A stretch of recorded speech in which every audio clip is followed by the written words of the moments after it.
ભુવા ના બનતા. હા માં. કોઈને ના બનાવવાનું ના પાડું છું, હું ના જ પાડું છું. ભુવા ના બનતા. હા માં. ભુવા કોઈ બનતા નહીં માં.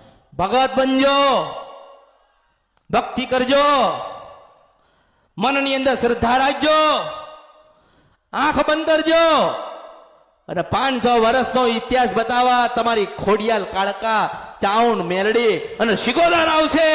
હા માં. કોક ધૂણીને 4 વાત હારી કરે ને માસ્તર, હા માં. કોઈ ધૂણીને 4 વાત હારી કરે ને એની વાત માનવાની જ નહીં. હા માં. કારણ કે હારું લગાવવા વાત કરસ. હા માં. આ હું સલાહ આલું છું હા માં. કે ને મેં કુદી કેવું જબરી છું. હા માં. અરે હું જબરી કહેવાય કેમ કહેવાય કે હું પાવાગઢમાં મળી હતી, હા માં. હું શંખલપુરમાં મળી હતી, રાજાપરામાં 150 વર્ષની ડોશીના રૂપે મળી હતી. તો આ ગુજરાતમાં હું જબરી ના કહેવાય? હા માં. એ હું જબરી કહેવાય કે ના કહેવાય? હું જબરી કહેવાય. હું મળી હતી તો હા માં. કોઈ મંદિર વાળાએ કીધું, કોઈ ગાદી વાળાએ કીધું, ના માં. કોઈ ધૂણવા વાળાએ કીધું, ના માં. કોઈ જટા વાળાએ કીધું, કોઈ લંગોટ વાળાએ કીધું, કોઈ દિગંબરે કીધું.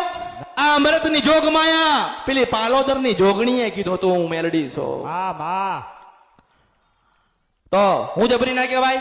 કહેવાય માં. હું જબરી નથી. મારા ભક્તોનો ભાવ જબરો છે ને એટલે મળવા આવવું પડે છે ડોશીના રૂપે.